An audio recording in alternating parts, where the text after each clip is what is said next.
Okay, I'm going to introduce you to WestlawNext, and I wanted to do that by bringing you to the Westlaw sign-on page. So if you clicked Westlaw sign-on, this is what Google will spit out.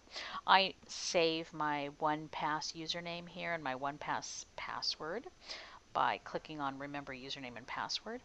But I can access WestlawNext on this right-hand side by clicking Sign On. And what you will see is this new sign-on window, and it's the same information. So I'm going to put in my sign-on information and put in my password.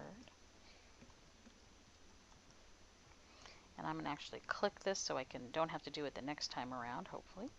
And now we get this page, and of course it's always the I agree, and hit continue. And of course you have a client ID, which you can always, I just always use Laverne. If you'll notice on the right hand side, here are actually previous searches that I've done.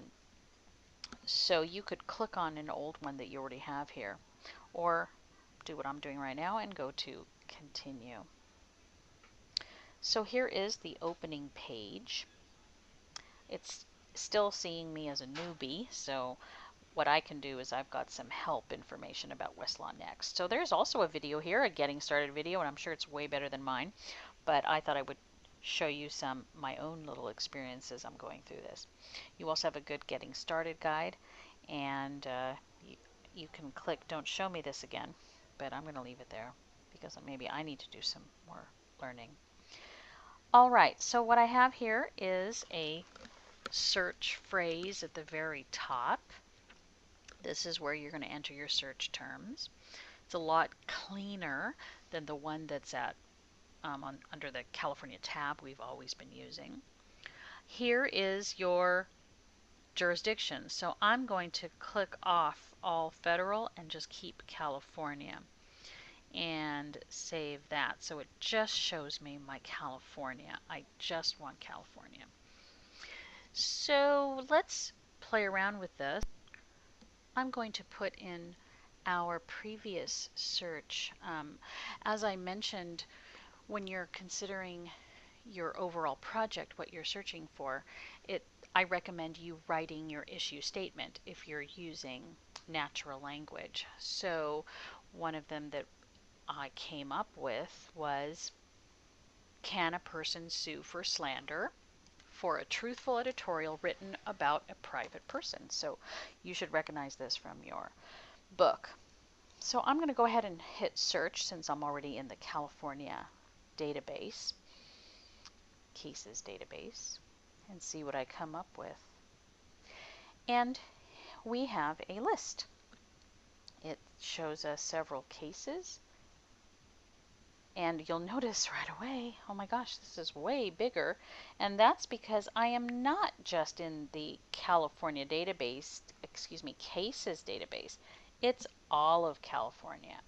So on the left, it shows you what it's come up with. Cases, statutes, regulations, administrative decisions. So this is really broad, and secondary sources, which is pretty cool. We can do some searching through there at a later time, but right now I'm just focusing on cases. So I'm going to click on the cases result, and here are our cases. And just like in the classic Westlaw, you have other little things that you can click on the right. It says these are related documents. If I don't want to see that listing, I can just click that arrow and it disappears. So be on the lookout for that. The cases are sorted by relevance. I can rearrange them by date, most cited, most used. For now, I'll leave it like this, and you can see our listing. We've got some cases, and here's that big one that we found earlier of Smith versus Maldonado. So I think this is a pretty good result. The other thing that's kind of neat here is I can narrow these results even further using filters. So what I can do is I can dump those unreported cases and just click on reported. I also can dump all the criminal cases. I don't care about criminal, and it's listing 34 cases for criminal.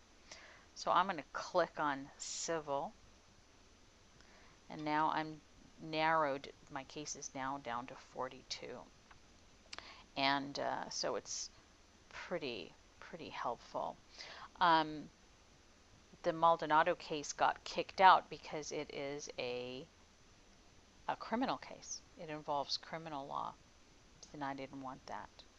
So we have some now. This is all just civil cases, and so we can find our answers. So this is a lot of information. You can see, you can get a really good feel for the cases. Brown versus Kelly, um, broadcasting, and you can see it's the same, very similar to the one before. The other thing that's pretty interesting is I can do an advanced search. If I click on advanced, and you will notice right away that we have our Boolean searching connectors here. So I can plug in using those, so even further, which is, could be really helpful. So I can research all these things using Boolean searching if I want. And you'll notice right away it plugs it into parentheses, so you can see what happens here. All of these terms. So I want all of these terms. I definitely want everyone to include truthful and editorial, because that is what I'm after. And I really want to make sure there's defamation, or libel, or slander. But I really don't want public figure. I don't want that public figure term. So I can do this little search, and you'll notice it dumped it into parentheses. So let's just see what happens. I'm going to click it again and see what my result is. And we got, again, cases. I can look down at these, so I can just go into our cases.